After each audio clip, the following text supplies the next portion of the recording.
नमस्कार दोस्तों, market in 10 minutes में आप सभी का स्वागत है। आप सबके लिए एक जरूरी खबर है। हमारे चैनल पर अब एक नई मॉर्निंग वीडियो सीरीज शुरू होने जा रही है जो हर मंगलवार से शुक्रवार सुबह 7 बजे आएगी। इस वीडियो में हम मार्केट की तैयारी के लिए जरूरी जानकारी और संभावित मूवमेंट्स को समझने की कोशिश करेंगे। ये पूरी तरह से इंडियन स्टॉक मार्केट के लिए एक प्री मार्केट प्रिडिक्शन वीडियो होगी।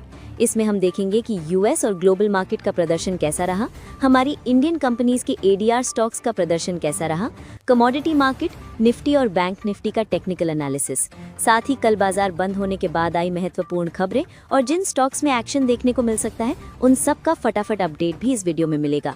तो तैयार हो जाइए सुबह 7 बजे की इस खास वीडियो के लिए जो आपकी मार्केट की तैयारी को और भी मजबूत बनाएगी। और हाँ, इस वीडियो पर अपनी राय जरूर दें ताकि हम इसे और बेहतर बना सकें। आज है 31 अक्टूबर 2025। जानते हैं ग्लोबल मार्केट क्या संकेत देता है हमारे इंडियन स्टॉक मार्केट के लिए, कौन कौन से इंडिकेटर हैं जो कि प्रभावित कर सकते हैं। साथ ही महत्वपूर्ण स्टॉक की भी चर्चा करेंगे जो कि आज मार्केट ओपन होने पर फोकस में रहेंगे। अमेरिकी बाजार 30 अक्टूबर को कमजोर बंद हुए जहां निवेशकों ने फेडरल रिजर्व की टिप्पणियों और बड़ी टेक कंपनियों की नतीजों पर नकारात्मक प्रतिक्रिया दी। डाउ जोन्स 0.23% गिरकर 40,950 के करीब बंद हुआ। S&P 500 में 0.99% की गिरावट रही और जबकि नास्डैक कंपोजिट में सबसे 1.57% की बड़ी गिरावट रही। इस गिरावट का मुख्य कारण मेटा और माइक्रोसॉफ्ट जैसी बड़ी टेक कंपनियों के कमजोर तिमाही नतीजे और आने वाले समय में बढ़े हुए खर्च की घोषणाएं थीं। इससे टेक शहरों में भारी बिकवाली हुई जिसने पूरे बाजार को नीचे खींचा। वहीं फेड चेयर जेरोम पावल की टिप्पणियों से दिसंबर में ब्याज दरों में कटौती की उम्मीदें कमजोर पड़ी जिससे निवेशकों की धारणा और नकारात्मक हो गई। भारतीय कंपनियों की एडीआर्स में भी 30 अक्टूबर को मिला जुला रुख देखने को मिला। इन्फोसिस का एडीआर करीब 1.45% गिरा जिससे भारतीय आईटी सेक्टर पर आज दबाव रह सकता है। आईसीआईसीआई बैंक का एडीआर 0.95% और एचडीएफसी बैंक का एडीआर 0.30% नीचे गया जो बैंकिंग सेक्टर के लिए हल्का नकारात्मक संकेत है। वहीं विप्रो लगभग सपाट रहा, यानी उसमें कोई खास बदलाव नहीं दिखा। इसके विपरीत मेक माई ट्रिप के एडीआर में 4.68% की तेज बढ़त रही जो ट्रैवल और हॉस्पिटैलिटी सेक्टर में निवेशकों के बढ़ते भरोसे का संकेत देती है। डॉक्टर रेड्डीज लेबोरेटरीज का एडीआर भी हल्की बढ़त के साथ 0.26% ऊपर बंद हुआ जिससे भारतीय फार्मा सेक्टर में थोड़ी सकारात्मकता रह सकती है। एशियाई बाजारों में आज यानी 31 अक्टूबर की सुबह मजबूती देखने को मिल रही है। जापान का निकाई 225 करीब 1% से ज्यादा चढ़कर नए रिकॉर्ड हाई पर पहुंचा है। सिंगापुर का स्ट्रेट्स टाइम्स इंडेक्स हल्की बढ़त में है जबकि दक्षिण कोरिया का कॉस्पी मामूली गिरावट के साथ मिला जुला रुख दिखा रहा है। ये मजबूती मुख्य रूप से एप्पल और अमेजॉन के मजबूत तिमाही नतीजों और अमेरिका चीन तनाव में आई कमी के कारण है। गिफ्ट निफ्टी की बात करें तो आज 31 अक्टूबर 2025 को सुबह 7:15 के आसपास गिफ्ट निफ्टी लगभग 26,065 के स्तर पर ट्रेड कर रहा है। आज के सेक्टर संकेत साफ है। आईटी सेक्टर पर सबसे ज्यादा दबाव रहेगा क्योंकि अमेरिकी टेक शेयरों और इन्फोसिस के एडीआर में गिरावट से सेंटिमेंट कमजोर है। बैंकिंग सेक्टर में थोड़ी कमजोरी के बावजूद स्थिरता की उम्मीद है जबकि फार्मा सेक्टर में डॉक्टर रेड्डी की मजबूती से कुछ पॉजिटिव मूवमेंट देखने को मिल सकता है। बाजार में आज अस्थिरता बनी रह सकती है लेकिन एशियाई मजबूती और निचले स्तरों पर घरेलू फंड्स की खरीदारी बाजार को संभाल सकती है। निवेशकों के लिए रणनीति यही होनी चाहिए कि शुरुआती गिरावट को घबराहट की बजाय मजबूत स्टॉक्स में खरीदारी का मौका समझा जाए, खासकर आईटी और बैंकिंग जैसे बड़े सेक्टर्स में सावधानी बरतते हुए। निफ्टी 50 में कल गिरावट देखने को मिली और ये 26,000 के नीचे बंद हुआ। अमेरिकी फेडरल रिजर्व की मीटिंग के बाद बाजार में सतर्कता बढ़ी है जिससे कुछ दिनों तक कंसोलिडेशन यानी सीमित दायरे में रहने की संभावना है। अगर निफ्टी 26,000 के नीचे रहता है तो अगला सपोर्ट 25,800 से 25,700 के बीच माना जा रहा है जबकि 26,000 के ऊपर मजबूती आने पर 26,100 से 26,300 तक की तेजी दिख सकती है। आज निफ्टी ने एक कमजोर कैंडल बनाई और 5 दिन के एवरेज से नीचे बंद हुआ जो शॉर्ट टर्म में सावधानी का संकेत है। हालांकि इंडेक्स अभी भी अपने मीडियम टर्म एवरेज के ऊपर बना हुआ है इसलिए लंबी अवधि की संरचना अब भी पॉजिटिव है। टेक्निकल इंडिकेटर्स जैसे आरएसआई और स्टोकास्टिक आरएसआई में कमजोरी दिख रही है जो संकेत देती है कि फिलहाल रफ्तार थोड़ी धीमी है। बैंक निफ्टी ने भी इसी तरह का पैटर्न दिखाया, जहां ऊपरी स्तरों पर बिकवाली देखने को मिली। इंडेक्स 58,000 के आसपास कमजोर बंद हुआ, हालांकि ये अब भी अपने मुख्य मूविंग एवरेज के ऊपर टिके रहने में सफल रहा है।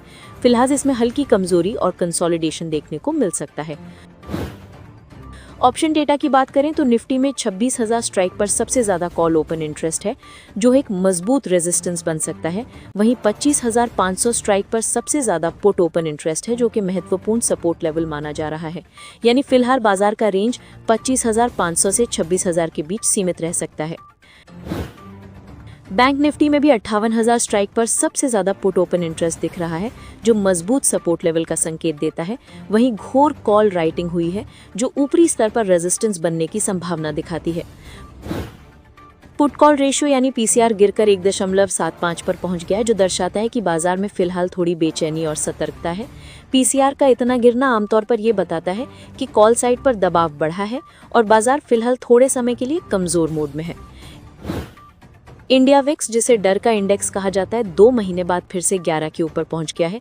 इससे पता चलता है कि निवेशकों में थोड़ी अनिश्चितता बढ़ रही है। अगर विक्स से ऊपर चला गया तो बाजार में वॉलेटिलिटी और बढ़ सकती है। एफएनओ बैन लिस्ट में आज किसी भी नए स्टॉक को जोड़ा या हटाया नहीं गया है, यानी फिलहाल डेरिवेटिव ट्रेडिंग पर किसी स्टॉक पर कोई नई पाबंदी नहीं है। आज की वीडियो में हम करीब 21 कंपनियों के तिमाही नतीजों और बड़ी खबरों पर नजर डालेंगे, जिनका असर आज के बाजार में इन शेयरों पर दिख सकता है। तो चलिए देखते हैं किन किन शेयरों पर आज ध्यान देना चाहिए। आईटीसी लिमिटेड के नतीजे उम्मीद से बेहतर रहे हैं। कंपनी का मुनाफा बढ़कर 5,180 करोड़ रुपए रहा और मार्जिन भी सुधरे हैं। हालांकि रेवेन्यू में हल्की गिरावट दिखी। मजबूत मार्जिन से संकेत है कि कंपनी का खर्च नियंत्रण अच्छा है, इसलिए आज आईटीसी में हल्की तेजी देखने को मिल सकती है। डाबर इंडिया के नतीजे अनुमान के करीब रहे हैं। मुनाफा और आय में हल्की बढ़त, इबिड्डा और मार्जिन में सुधार। कंपनी ने 2.75 रुपए प्रति शेयर डिविडेंड का ऐलान भी किया है। कुल मिलाकर नतीजे स्थिर हैं, लेकिन स्टॉक में पहले से गिरावट आने के बाद आज थोड़ा रिकवरी मूड दिख सकता है। स्विगी का घाटा बढ़कर 1,092 करोड़ रुपए हो गया है। हालांकि रेवेन्यू में करीब 54% की जबरदस्त बढ़त दिखी। इसका मतलब है कि कंपनी का बिजनेस तेजी से बढ़ रहा है, लेकिन खर्च भी बढ़े हैं। इसलिए आज निवेशक सावधानी रख सकते हैं और स्टॉक में मिला जुला रुख देखने को मिल सकता है। भारत इलेक्ट्रॉनिक्स यानी बीईएल को हाल ही में 732 करोड़ रुपए के नए ऑर्डर मिले हैं, जिनमें डिफेंस और साइबर सिक्योरिटी से जुड़े कई प्रोजेक्ट शामिल हैं। लगातार बढ़ते ऑर्डर बुक की वजह से आज बीईएल में पॉजिटिव सेंटिमेंट और हल्की तेजी की संभावना है। बंधन बैंक के नतीजे कमजोर रहे हैं। मुनाफा 87% गिरकर 112 करोड़ रुपए रह गया और एनपीए में हल्का इजाफा दिखा है। बैंकिंग सेक्टर में बढ़ते क्रेडिट कॉस्ट का असर यहां भी साफ दिखा है, इसलिए आज बंधन बैंक के शेयर पर दबाव रह सकता है। एनटीपीसी का मुनाफा लगभग स्थिर रहा है, लेकिन एबिड्डा और मार्जिन में हल्का सुधार दिखा है। कंपनी का प्रदर्शन अनुमान के मुताबिक रहा है, इसलिए स्टॉक में स्थिर से पॉजिटिव मूवमेंट देखने को मिल सकता है। पिडिलाइट के नतीजे मजबूत हैं। मुनाफा, आय और एबिड्डा तीनों में बढ़ोतरी हुई है। हालांकि मुनाफा मार्केट अनुमान से थोड़ा कम रहा, फिर भी कंपनी की ग्रोथ ट्रेंड पॉजिटिव है, जिससे आज स्टॉक में हल्की तेजी आ सकती है। यूनाइटेड स्पिरिट्स ने शानदार प्रदर्शन किया है। मुनाफा 36%, आय 11% और एबिड्डा 32% बढ़ा है। मार्जिन भी सुधरे हैं। ये सब अनुमान से बेहतर रहा है, इसलिए यूनाइटेड स्पिरिट्स में आज तेज उछाल देखने को मिल सकता है।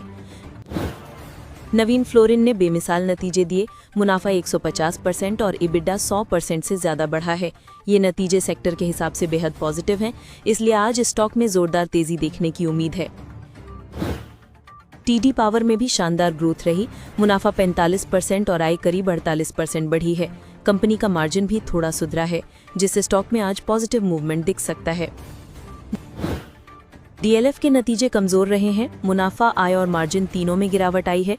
हालांकि कंपनी अब भी सेक्टर की लीडर बनी हुई है, लेकिन अल्पावधि में आज स्टॉक पर दबाव दिख सकता है। आईएक्स के नतीजे स्थिर और सकारात्मक रहे हैं। मुनाफा और आय दोनों में बढ़त और मार्जिन मजबूत बना हुआ है। इससे निवेशकों का भरोसा कायम रहेगा और आज आईएक्स में हल्की तेजी संभव है। जेबीएम ऑटो का मुनाफा थोड़ा बढ़ा है, लेकिन मार्जिन घटे हैं। कंपनी को हाल ही में भारतीय सेना से इलेक्ट्रिक बसों का बड़ा ऑर्डर मिला है, जो लंबी अवधि के लिए पॉजिटिव है। आज के सत्र में स्टॉक में स्थिर से हल्की तेजी देखी जा सकती है। V2 रिटेल का QIP खोला है और फ्लोर प्राइस 2245.75 रुपए तय किया गया है। इससे संकेत है कि कंपनी पूंजी जुटाने की तैयारी में है, जो दीर्घकालिक रूप से अच्छा कदम है, लेकिन आज शेयर में हल्की अस्थिरता रह सकती है। आस्क ऑटोमोटिव के नतीजे बढ़िया हैं। मुनाफा 19%, आय 8% और EBITDA 16% बढ़ा है। मार्जिन भी सुधरे हैं, इसलिए आज इस स्टॉक में मजबूती के आसार हैं। कार्बोरेंडम के नतीजे कमजोर रहे। मुनाफा 35% घटा और मार्जिन भी नीचे आए हैं, इसलिए स्टॉक में आज दबाव देखने को मिल सकता है। मोतीलाल ओसवाल का मुनाफा 68% गिरा और राजस्व में भी भारी कमी रही। ब्रोकरेज सेक्टर पर रेगुलेटरी असर दिख रहा है, जिससे आज इस शेयर पर बिकवाली का दबाव रह सकता है। IIFL फाइनेंस के नतीजे शानदार रहे। पिछले साल के घाटे से कंपनी इस बार 376 करोड़ रुपए के मुनाफे में आ गई है। लोन बुक और मार्जिन दोनों बेहतर हैं, इसलिए आज इस स्टॉक में तेजी संभव है। मन्नापुरम फाइनेंस के नतीजे कमजोर रहे हैं। मुनाफा 62% और NII 18% घटा है, जिससे आज शेयर पर नेगेटिव सेंटिमेंट रह सकता है।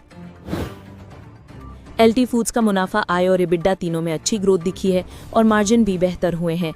कंपनी का परफॉर्मेंस स्थिर और मजबूत दिख रहा है, इसलिए आज LT फूड्स में तेजी की संभावना है।